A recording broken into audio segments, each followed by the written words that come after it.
नमस्कार दोस्तों, आज मैं आपको एक ऐसी कहानी सुनाने जा रही हूँ जो किसी फिल्म की कहानी नहीं, किसी लेखक की कल्पना नहीं है, बल्कि उन प्राचीन ग्रंथों में वर्णित है जिन्हें हजारों वर्षों से लोग श्रद्धा के साथ पढ़ते या सुनते आए हैं। जरा एक पल के लिए अपनी आंखें बंद करके कल्पना कीजिए, एक ऐसी दुनिया कि जहाँ लोगों के पास सब कुछ है, लेकिन फिर भी वे खुश नहीं हैं। बड़े बड़े घर हैं, लेकिन उनमें अपनापन नहीं है। लाखों दोस्त हैं, लेकिन सच्चा मित्र नहीं है। धन है, प्रसिद्धि है, शक्ति है, लेकिन मन में शांति नहीं है। अगर ध्यान से देखा जाए तो क्या हम ऐसी दुनिया में पहले से नहीं जी रहे हैं? तो दोस्तों, हमारे धर्म ग्रंथों में कहा गया है कि जब मनुष्य बाहरी सुखों के पीछे भागते भागते अपने भीतर के सत्य को भूल जाता है, तब समाज धीरे धीरे पतन की ओर बढ़ने लगता है। इस पतन के युग को कलयुग कहा गया है। कलयुग कलयुग एक ऐसा शब्द जिसे सुनते ही लोगों के मन में अनेक प्रश्न उठते हैं। क्या वास्तव में हम कलयुग में जी रहे हैं? क्या ग्रंथों में लिखी बातें सच हो रही हैं? और सबसे बड़ा प्रश्न, कलयुग का अंत कैसे होगा? तो आज के इस वीडियो में हम इन्हीं प्रश्नों के उत्तर खोजने का प्रयास करेंगे। लेकिन शुरुआत करते हैं एक ऐसे रहस्य से जिसे बहुत कम लोग जानते हैं।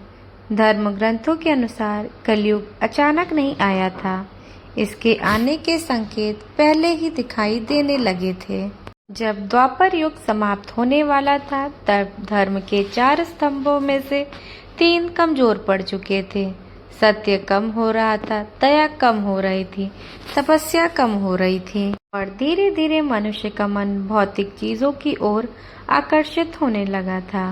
फिर वही समय आया जब भगवान श्री कृष्ण ने अपनी लीला समाप्त की। कहा जाता है कि उसी क्षण से कलयुग का आरंभ हुआ। लेकिन दोस्तों, यहाँ एक बात समझना बहुत जरूरी है।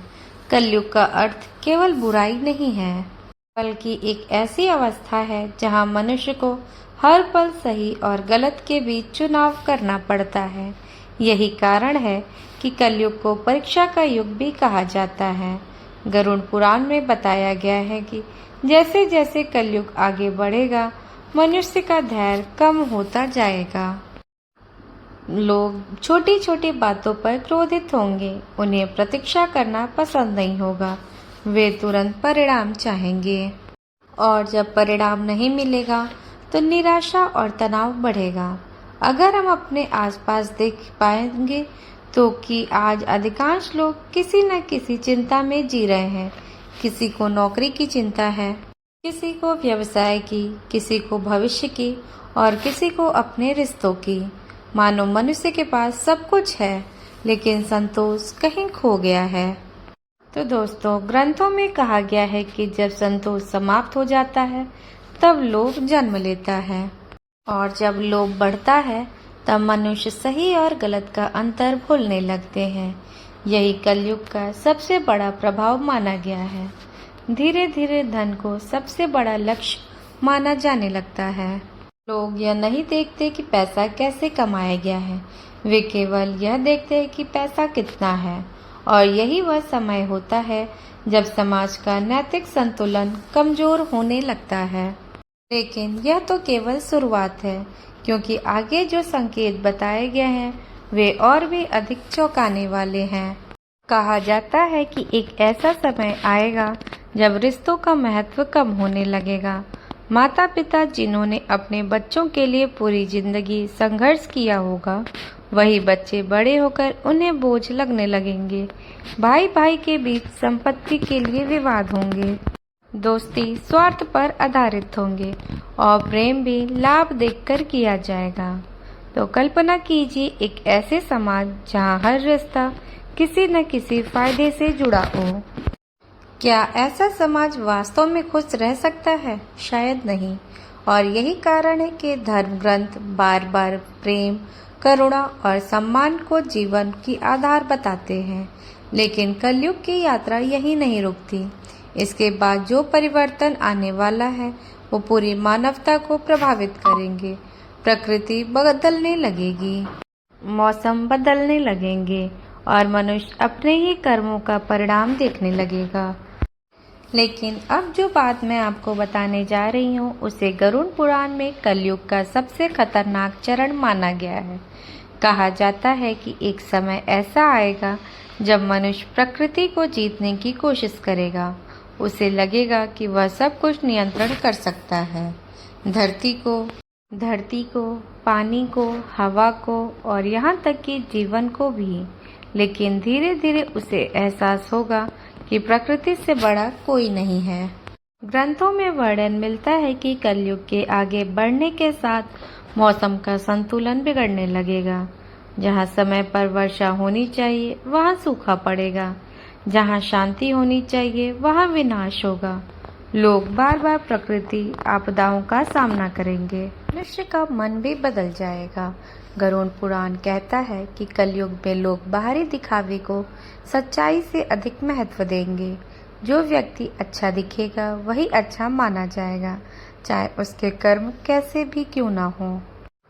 लोग अपने वास्तविक जीवन से ज़्यादा अपनी छवि की चिंता करेंगे। वे यह सोचेंगे कि लोग उनके बारे में क्या सोचते हैं, लेकिन यह भूल जाएंगे कि भगवान उनके कर्मों को देख रहे हैं। और यहीं से शुरू होगा आंतरिक पतन। तो दोस्तों, आज एक प्रश्न स्वयं से पूछिए कि क्या हम वही हैं जो दुनिया को दिखाते हैं, या हम कुछ और हैं। धर्म ग्रंथ कहते हैं कि जब मनुष्य अपने वास्तविक स्वरूप को भूल जाता है तभी उसके दुखों की शुरुआत होती है। कलयुग में यही सबसे अधिक होगा। लोग बाहर से मुस्कुराएंगे लेकिन भीतर से टूटे हुए होंगे। उनके पास धन साधन होंगे लेकिन संतोष नहीं होगा, यश होगा लेकिन शांति नहीं होगी। और यही वह समय होगा जब मनुष्य सबसे अधिक अकेलापन महसूस करेगा। कहा जाता है कि कलयुग के अंतिम चरण में मित्रता भी स्वार्थ पर आधारित हो जाएगी। जब तक लाभ होगा लोग साथ रहेंगे और लाभ समाप्त होते ही संबंध भी समाप्त हो जाएंगे और धीरे धीरे विश्वास की कमी होने लगेगी। लोग एक दूसरे पर भरोसा करना छोड़ देंगे और जिस समाज में विश्वास समाप्त हो जाता है वहाँ भय जन्म लेता है। भय से क्रोध पैदा होता है और क्रोध से विनाश। तो दोस्तों, गरुड़ पुराण में एक और अद्भुत बात बताई गई है। कहा गया है कि कलयुग में ज्ञान तो बहुत होगा लेकिन बुद्धि कम होती जाएगी। लोग जानकारी से भरे होंगे लेकिन सही निर्णय लेने की क्षमता कमजोर पड़ जाएगी। वे हजारों बातें जानेंगे लेकिन स्वयं को नहीं जानेंगे। वे पूरी दुनिया को समझने की कोशिश करेंगे लेकिन अपने मन को नहीं समझ पाएंगे।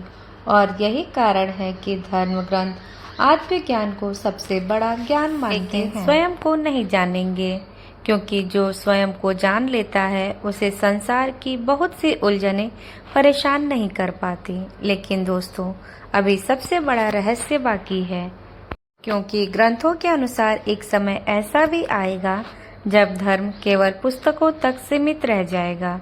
लोग धर्म की बातें तो करेंगे लेकिन उसका पालन नहीं करेंगे। वे सत्य की प्रशंसा करेंगे लेकिन स्वयं झूठ बोलेंगे। वे ईमानदारी की शिक्षा देंगे लेकिन अपने जीवन में उसे पालन नहीं करेंगे। और जब कथनी और कहने के बीच में इतना बड़ा अंतर आ जाएगा तब संसार में अधर्म बहुत तेजी से बढ़ने लगेगा। लेकिन यह अंत कभी नहीं होगा। असल कहानी तो अब शुरू होगी, क्योंकि अगले भाग में हम जानेंगे कि जब अधर्म अपनी चरम सीमा पर पहुंच जाएगा तो पृथ्वी पर क्या होगा। क्या वास्तव में भगवान कल की अवतार लेंगे और वह समय कैसा होगा। तो दोस्तों, कल्पना कीजिए कि एक ऐसी दुनिया जहां लोगों के पास सब कुछ है लेकिन किसी के पास विश्वास नहीं है, जहां न्याय बिकने लगे, जहां सत्य दबने लगे, जहां अच्छे लोग डरकर चुप रहने लगे और जहां बुरे लोग खुलकर अपनी शक्ति का प्रदर्शन करें। गरुड़ पुराण और अन्य धर्म ग्रंथों में वर्णन मिलता है कि कलयुग के अंतिम चरण में कुछ ऐसा ही समय आएगा।